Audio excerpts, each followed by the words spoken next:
certaines choses. J'ai été diagnostiquée autiste et bipolaire. J'en ai parlé à ma meilleure amie, mes parents et mon copain. J'ai lu des livres de psy pour voir si cela pouvait m'aider.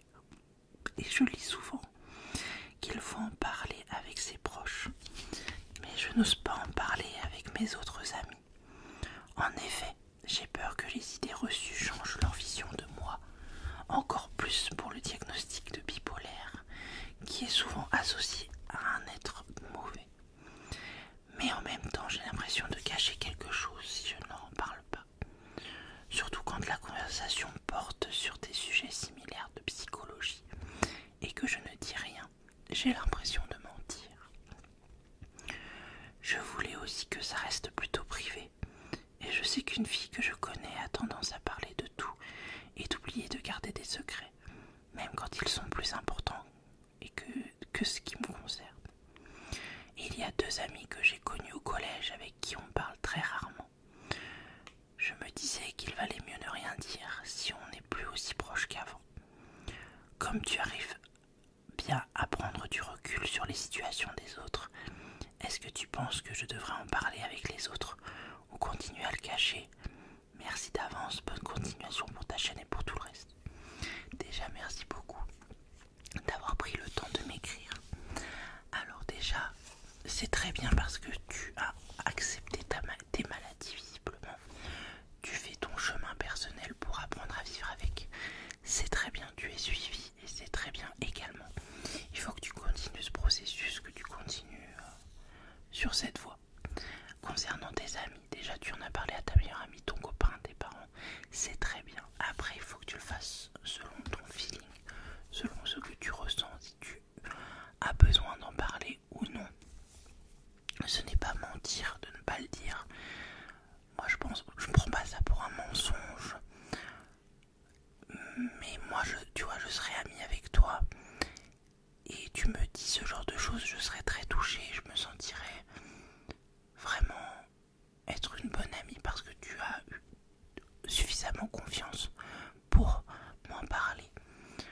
Celle à qui tu dis que tu n'es plus très proche et qui je vois pas trop l'intérêt de leur dire après.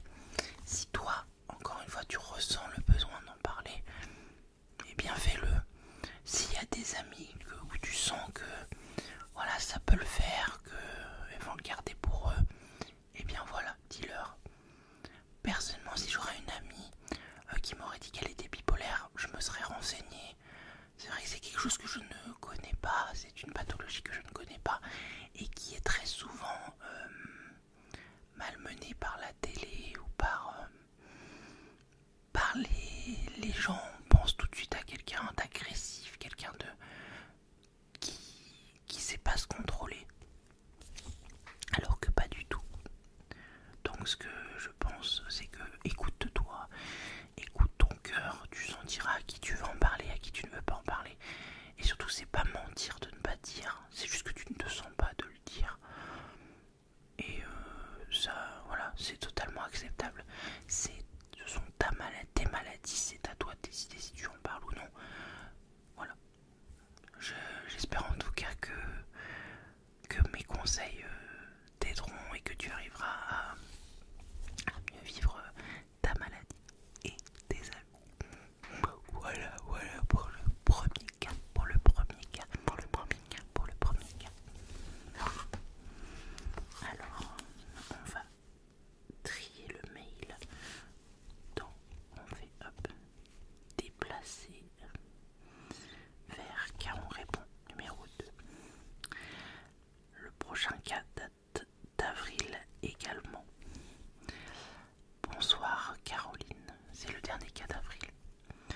Je m'excuse de t'envoyer ce message si tard, c'est pas un problème, vous inquiétez pas pour ça. Mais j'ai besoin de ton avis. Alors déjà, je m'appelle Anastasia, j'ai 17 ans, je suis en couple depuis le mois de novembre 2023 avec mon copain. Comme chaque couple, nous avons eu des disputes, etc. plusieurs fois. Nous avons failli se quitter. Mais maintenant, nous avons une relation saine car on a réussi à en parler ensemble et à arranger les choses. Sauf que moi j'ai un problème. Dans ma tête, ça ne va pas trop. Et c'est compliqué. Je suis obligée d'aller voir une psy, je ne suis pas très bien depuis un certain temps. C'était comme ça avant que je sois avec mon copain. Avant qu'on se mette ensemble et qu'on se rencontre, j'ai été hospitalisée car j'avais fait une tentative de voilà, et j'étais anorexique. À ce moment-là, je faisais 35 kilos pour 1,53 m, donc ils m'ont gardé un certain temps à l'hôpital. Le problème, c'est que cette douleur que j'ai depuis longtemps ne veut pas partir, voire même ça empire. Mon copain m'aide et je le remercie, car c'est le seul qui m'aide. Mes parents et mes frères et sœurs ne m'aident pas. Je dois me débrouiller, et heureusement qu'il est là, lui. J'aurais une question à te poser.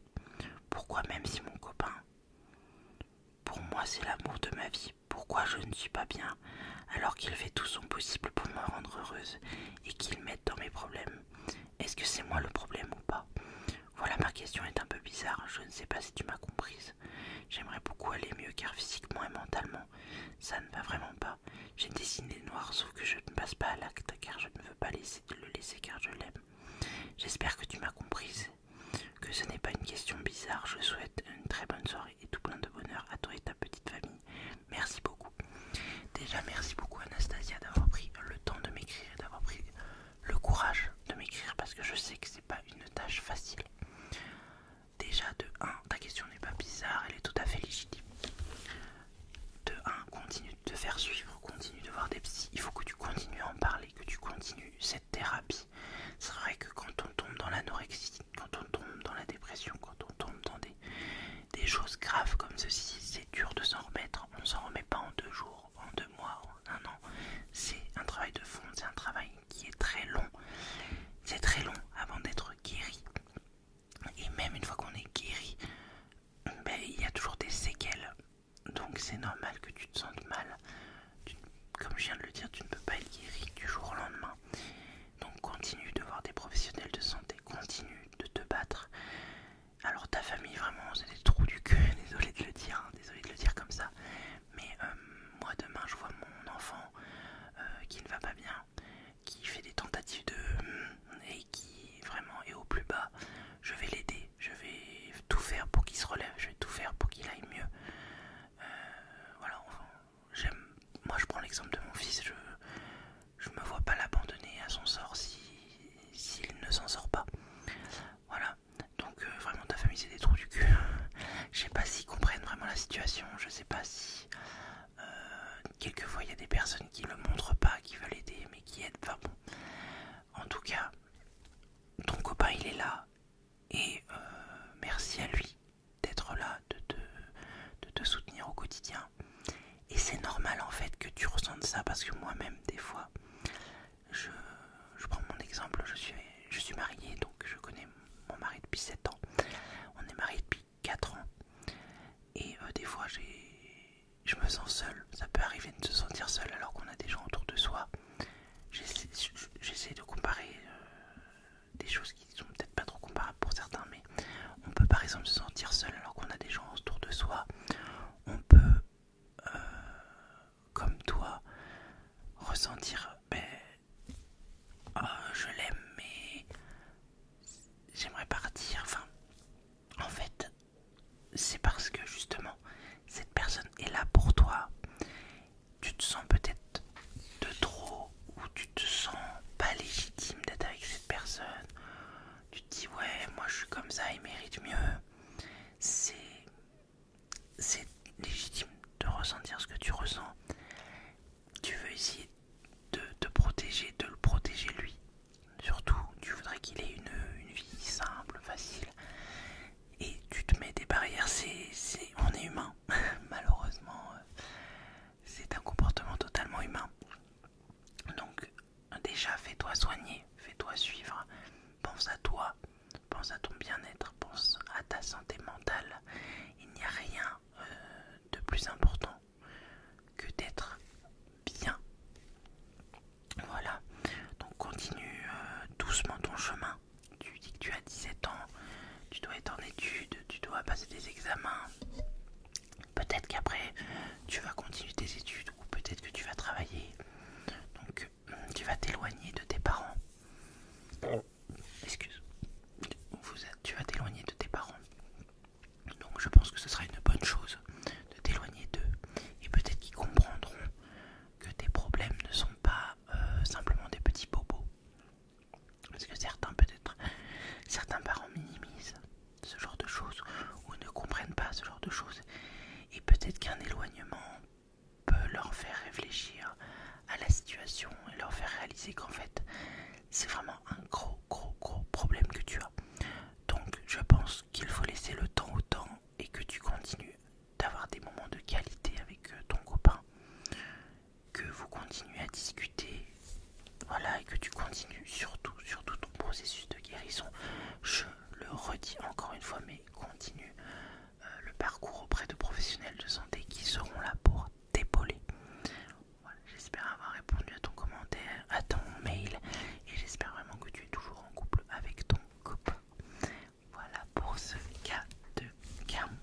toi et toute ta famille va bien et que tout se passe pour le mieux de ton côté.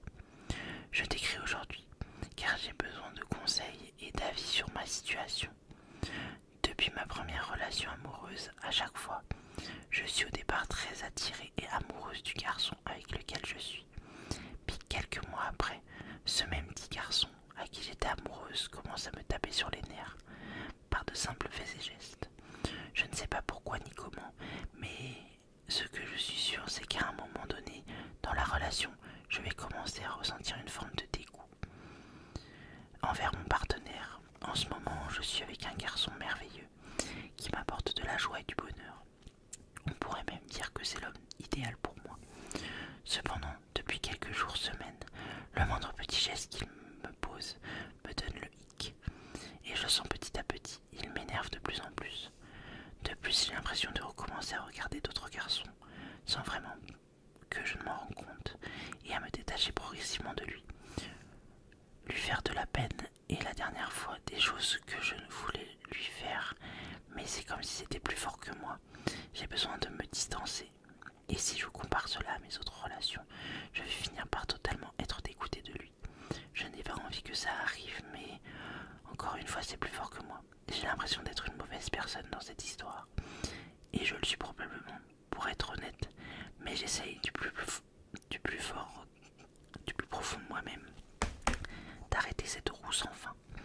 Je suis au courant que cette histoire, c'est moi le problème, mais pour être franche, je n'en ai jamais parlé à personne et je ne sais pas comment aborder le sujet. Avec lui, sans que je pense que je vais automatiquement le laisser.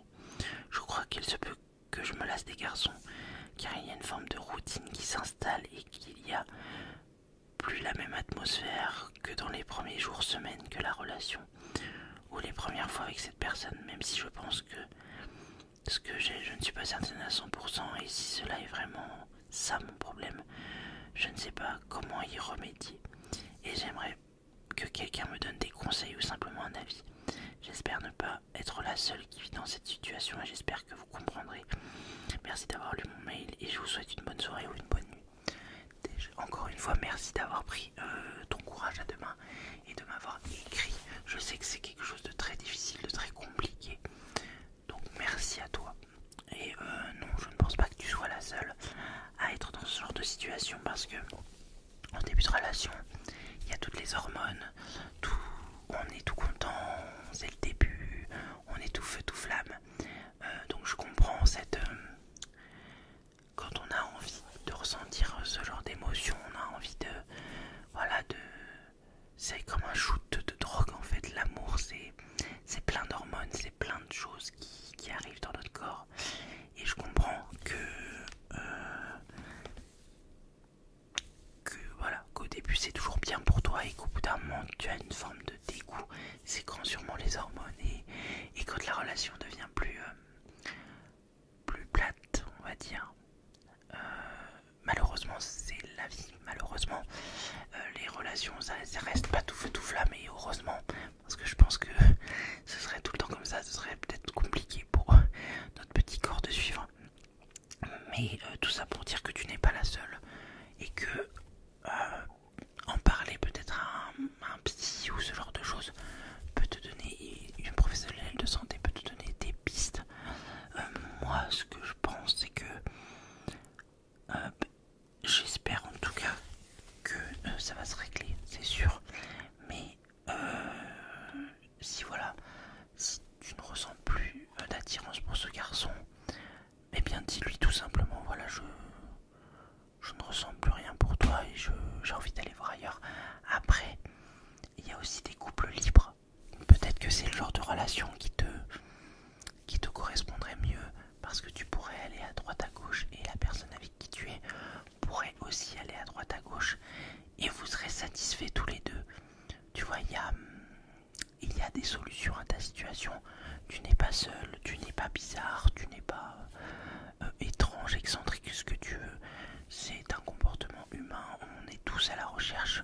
Au début, voilà, l'amour, quand c'est au tout début, c'est vrai que c'est tout beau, tout rose, c'est plein de choses et c'est vrai que je peux comprendre qu'on finisse à un moment ou à un autre par se lasser. C'est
je ne sais pas,